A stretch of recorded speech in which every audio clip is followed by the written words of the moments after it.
تم بیٹھ کر ناشتہ کرو، میں اسے دیکھتی ہوں۔ تسمیرہ حماس کے لیے لاؤنج کے صوفوں کی جانب بڑھ گئیں۔ پیچھے رابعہ ٹیبل کی کرسی گھسیٹ کر بیٹھی تھی۔ تم اب تک کالج کے لیے نہیں لکھتی فروا؟ فروا پر اس کی نگاہیں اب پڑی تھیں جو تیز تیز ناشتہ کر رہی تھی۔ بس آپ ہی نکل رہی ہوں۔ منہ میں موجود نوالے کے باعث آواز پھنسی پھنسی سی نکلی تھی۔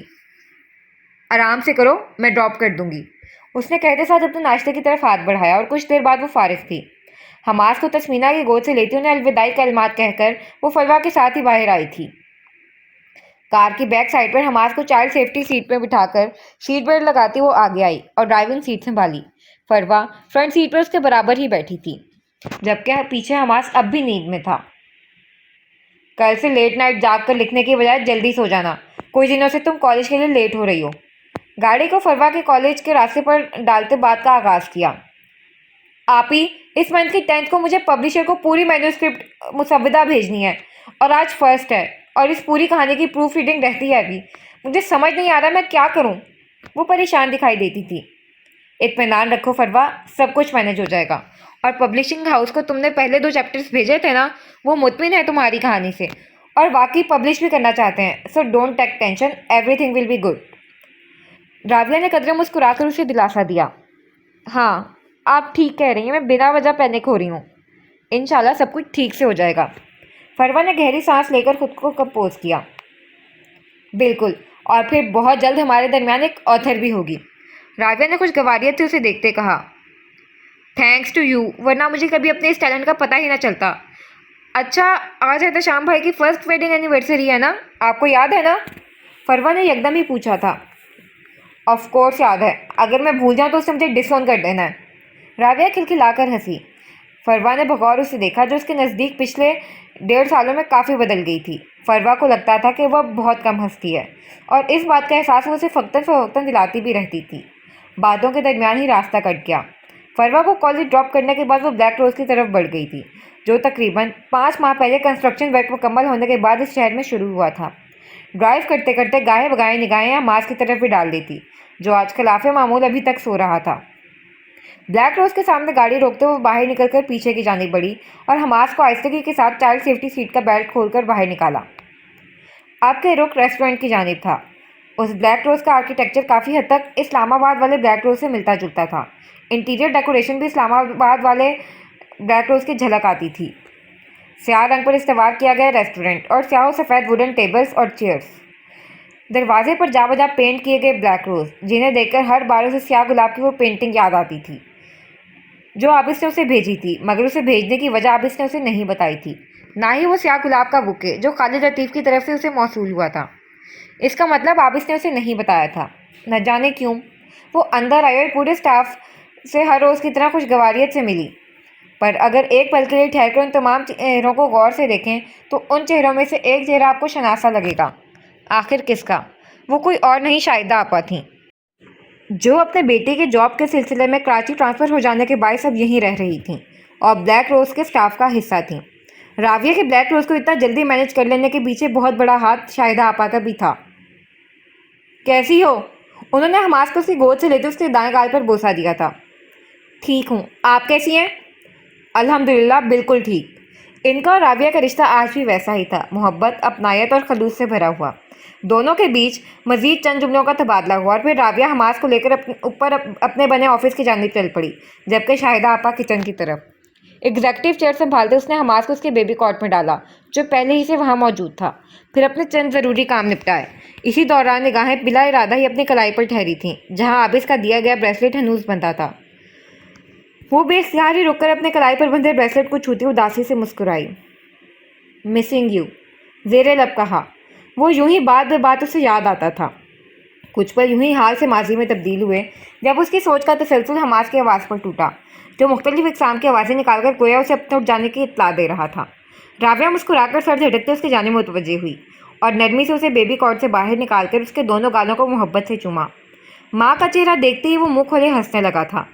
آنکھوں کے علاوہ اس کے نقش بھی کافی حد تک عابس جیسے تھے۔ وہ ہمیشہ ہی اسے عابس کی یاد دلا جاتا تھا۔ آپ کو پتہ ہے حماس، آپ بالکل اپنے بابا جیسے ہیں۔ دونوں ہاتھوں سے اسے تھامے اسے اپنی نگاہوں کے سامنے کیے وہ اس سے باتیں کر رہی تھی، اور وہ اپنی زبان میں غوں گاں کرتا، کبھی کھلکھلا کر ہنستا اس تک اپنا جواب پہنچا رہا تھا۔ دوسری جانب راویہ کبھی مسکرا کر اسے محبت سے اپنے ساتھ لگاتی تو کبھی جا بجا اسے پیار کرتی جاتی تھی۔ وقت رفتہ رفتہ بہتا گیا۔ سارا دن بلیک روز میں کبھی حماس کے ساتھ تو کبھی کچن میں شیف کا ہاتھ بٹاتے صرف ہو گیا، اور بالآخر بلیک روز کا آف ٹائم ہوتے ہی وہ گھر کے لیے نکلتی۔ اسے وقت سے احتشام کی اینیورسری پارٹی میں بھی پہنچنا تھا۔ حالیہ دن جب روشنی کے چھٹتے ہی رات سارے شہر پر اپنے پنکھ پھیلائے، رانا فواد کے لان میں مہمانوں کی آمد کا سلسلہ شروع ہوا۔ وجہ فضا اور احتشام کی پہلی ویڈنگ اینیورسری تھی، جس کی چھوٹی سی تقریب وہاں منعقد کی گئی تھی۔ سیاہ و سفید روح ہاؤس کے مکین بھی اس وقت وہاں پہنچے تھے۔ اسلام آباد سے آئے صنم اور شاہ نواز ملک بھی موجود تھے۔ داخلی گیٹ سے اندر آتے راویہ کی نگاہوں نے اطراف کا جائزہ لیا تو بے ساختہ ہی کچھ تھا جو اسے یاد آیا تھا۔ سیاہ پیروں کو چھوتے فراک پر ہم رنگ دوپٹہ ایک کندھے پر پھیلائے، بالوں کو جوڑی کی صورت میں لپیٹے، ہلکے میک اپ کے ساتھ کانوں میں سلور جھمکے اور فراک کی کلائی تک آتی آستینوں کے اختتام پر سلور چوڑیاں پہنے وہ بہت اچھی لگ رہی تھی، جبکہ گود میں موجود حماس کافی دیر سے اس کے جھمکے پکڑنے کی تگ و دو میں ہلکان ہو رہا تھا۔ اس پر کچھ تھا جو راویہ کا ذہن بھول رہا تھا۔ اسے یاد آیا تھا کہ عابد سے احتشام کی منگنی پر بھی موجود نہ تھا۔ اسے یہ بھی یاد آیا کہ وہ اس کی شادی پر بھی موجود نہ تھا، اور یہ بھی کہ وہ آج اس کی پہلی ویڈنگ اینیورسری پر بھی موجود نہیں ہوگا۔ دل یکدم ہی اداس ہوا۔ 1.5 سال سے اس نے عابد کا چہرہ نہیں دیکھا تھا، نہ اس کی آواز سنی تھی۔ حماس نے ان 8 ماہ میں کبھی اپنے باپ کو نہیں دیکھا تھا۔ اسے نہیں معلوم تھا کہ کب حماس اور عابد کی ملاقات ہوگی، کب حماس اپنے باپ کی محبت کو محسوس کر پائے گا۔ اسے کچھ نہیں معلوم تھا۔ اگر معلوم تھا تو صرف یہ کہ اسے انتظار کرنا ہے۔ عابد نے کہا تھا وہ لوٹے گا، اور راویہ کو عابد پر اعتماد تھا۔ حماس کو سنبھالے وہ اندر داخل ہوئی۔ تسمینہ اور فروا بھی ساتھ تھیں۔ اندر آ کر وہ باری باری سب بڑوں سے ملی تھی، اپنے باپ اور ماں سے، رانا فواد اور سمرین سے، فضا کے ماں باپ سے۔ پھر فضا سے ملنے اس کے پاس چلی آئی، جبکہ حماس اب صنم کی گود میں تھا۔ کیسی ہو لڑکی؟ فضا کے نزدیک آ کر رکتے خوشگواریت سے بات کا آغاز کیا۔ بالکل ٹھیک، تم سناؤ؟ سرخ رنگ کی لمبی قمیض جس کے گلے اور آستینوں پر سفید رنگوں کا بھاری کام تھا، ہم رنگ ٹراؤزرز کے ساتھ پہنے وہ اپنے سیاہ بالوں کو کھلا چھوڑے ہوئے تھی۔ ہیوی میک اپ کے ساتھ سرخی دوپٹہ کندھے پر پھیلائے رکھا تھا، اس طرح کہ اسے پیچھے سے گھسا کر وہ آگے بائیں ہاتھ سے تھامے ہوئے تھی۔ میں بھی بالکل فٹ ہوں، راویہ مسکرائی۔ وہ تو دیکھ ہی رہا ہے، کہیں سے شادی شدہ اور ایک بچے کی ماں نہیں لگتی تم، اور یہاں مجھے دیکھو، ہوا بھی کھاؤں تو لگ جاتی ہے۔ فضا کی اس بات پر راویہ نے حیرت سے سڑتا بھاؤ سے دیکھا تھا۔ تم سے کس نے کہا تم ویٹ گین کر رہی ہو؟ ماتھے پر بل ڈالے پوچھا۔ احتشام نے، اور کون کہے گا؟ فضا نے منہ بسورا۔ کہاں ہے تمہارا نکما شوہر؟ راویہ نے تیوری چڑھائے اطراف میں نگاہیں دوڑائیں، جہاں نزدیک اسے احتشام کھڑا دکھائی دے گیا تھا، سیاہ ڈنر سوٹ میں، جس کے کوٹ کے اندر سے سفید شرٹ جھانک رہی تھی، زیب تن کے مسکرا کر کسی بزنس فیلو سے بات کرتا ہوا۔ راویہ نے اسے اشارے سے اپنی جانب بلایا تھا۔ وہ گفتگو مختصر کرتا ان کی جانب چلا آیا۔ کیسی ہو؟ ان دونوں کے قریب رکتا وہ ہاتھ بالوں میں پھیرتا گویا ہوا۔ فضا کو تم نے کہا ہے کہ وہ ویٹ گین کر رہی ہے، ریلی احتشام؟ راویہ کے ماتھے پر ان گلت بل تھے۔ اس کے پچھلے سوال کو نظر انداز کرتی وہ اپنے مدعے پر آئی۔ احتشام جو بغور اسے دیکھ رہا تھا گہری سانس بھر کے رہ گیا۔ فار گاڈ سیک راویہ، اب کم از کم تم بھی مجھے باڈی شیمنگ کا طعنہ مت دے دینا۔ کچھ دنوں پہلے مذاق میں نے اسے چبی کہہ دیا، اور تب سے لے کر اب تک وہ ہر ملنے والے شخص سے میری شکایت لگا چکی ہے، اور میں بھی 10 لوگوں کے طعنے سن چکا ہوں، یہاں تک کہ ممی اور بابا نے بھی میری اچھی خاصی کلاس لی ہے۔ احتشام کا دکھ سن کر راویہ نے بے ساختہ مڑاتی مسکراہٹ کو روکا تھا۔ تو کیا ضرورت تھی اسے چبی کہنے کی؟ بظاہر سنجیدہ تاثرات قائم رکھتے کہا۔ پتہ ہے کیا راویہ، پچھلے 1 ہفتے سے میں اٹھتے بیٹھتے سے سوری کر رہا ہوں اور اپنی اس غلطی کی معافی مانگ رہا ہوں، پر یہ جو محترمہ آپ کی دوست ہے مجھے معاف کرنے کے لیے تیار ہی نہیں ہے۔ احتشام نے اپنے دونوں بازو سینے پر لپیٹتے فضا کو دیکھا جو اس کے یوں دیکھنے پر رخ پھیر گئی تھی۔ دیکھو اسے۔ احتشام نے راویہ کی توجہ اس کی اس حرکت کی جانب دلانے چاہی۔ اور ذرا یہ بھی پوچھو کہ میں نے اسے چبی کیوں کہا تھا؟ راویہ نے بے ساختہ فضا کی جانب دیکھا، جس کے گلے میں احتشام کی آخری بات پر گلٹی سے ابھر کر معدوم ہوئی تھی۔ کیوں کہا تھا فضا؟ تفتیشی انداز میں پوچھا، کیونکہ فضا کا چونکنا وہ محسوس کر چکی گی۔ یہ کیا بتائیں گی، میں بتاتا ہوں۔ احتشام بھی اب کے میدان میں اترا تھا۔ فضا نے منت بھری نظروں سے اسے دیکھا اور وہ خاموش ہو گیا۔ چھوڑو، کچھ نہیں، سر جھٹک کر کہتا وہ مسکراہٹ دبائے وہاں سے نکل گیا، پر پیچھے فضا کی شامت آئی تھی۔ کیا کہا تھا تم نے احتشام کو؟ راویہ اب کے مکمل اس کی جانب متوجہ ہوئی۔